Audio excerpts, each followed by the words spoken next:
Good morning. Okay, so just a quick hello and a good morning. And I had a very early morning wake up and scrolled around on Facebook, of all things. Um, I am on Facebook. I am not enjoying Facebook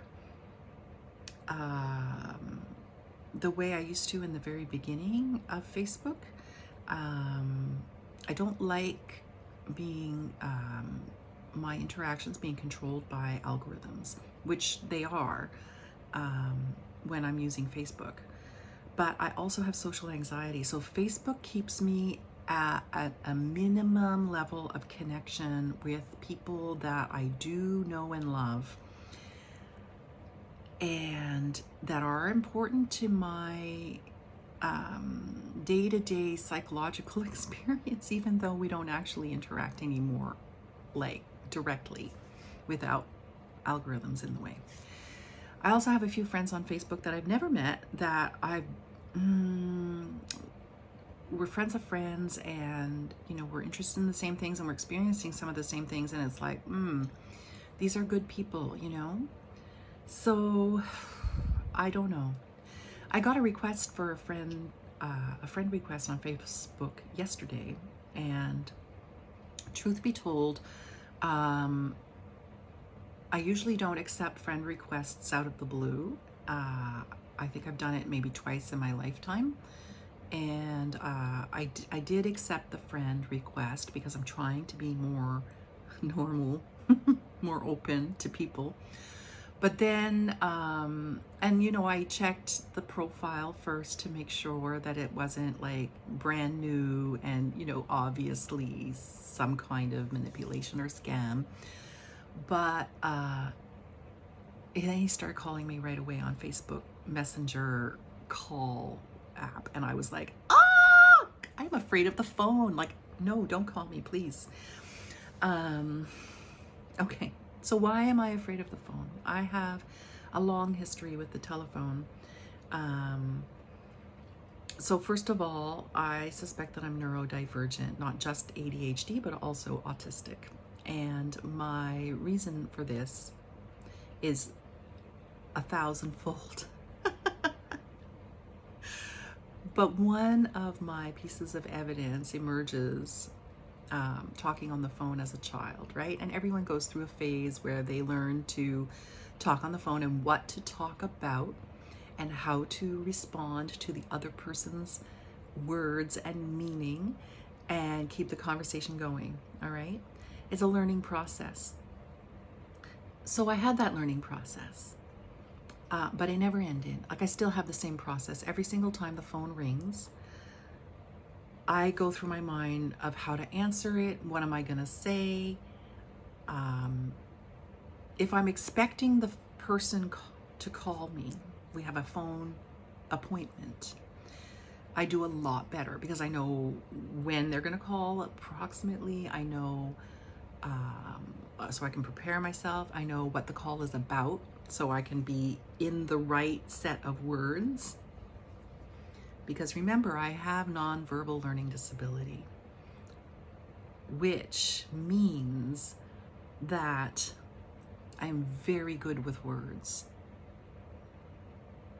Nonverbal is what I don't get, the nonverbal. When we're on the telephone, I don't have any visual distractions, but I also don't have any visual information. And that's when my autism really comes out for me, because I don't understand other people. Sometimes I don't understand the actual words. And that depends on where I am in my brain. Am I visually processing or am I auditorily processing?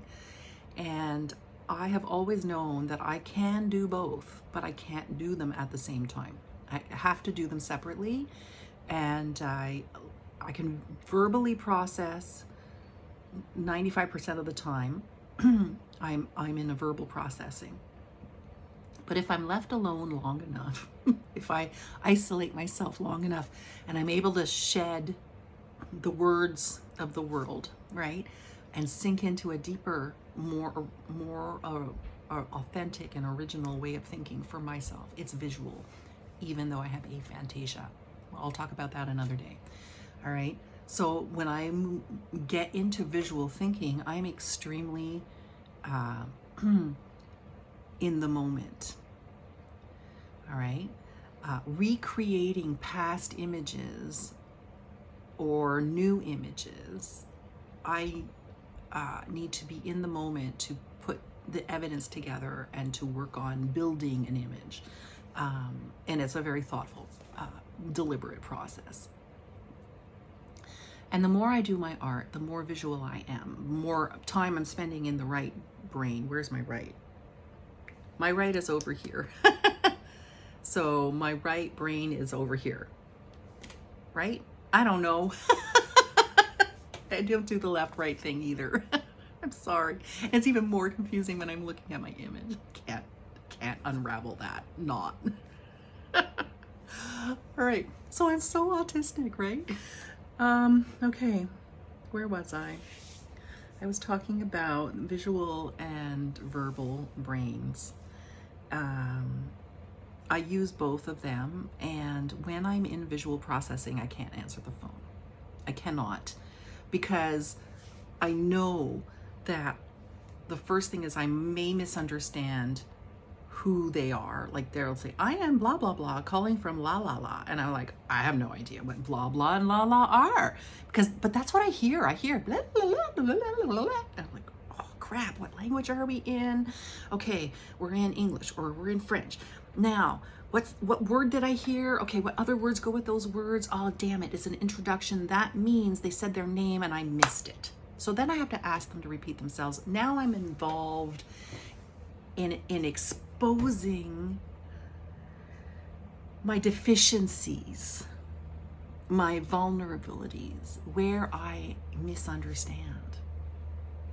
And I've spent a lifetime pretending with a mask, a literal mask of okay, everything's okay. I've got a neutral, slightly pleasant, bland expression on my face, and inside there's emotions, and the face and the emotions are not connected.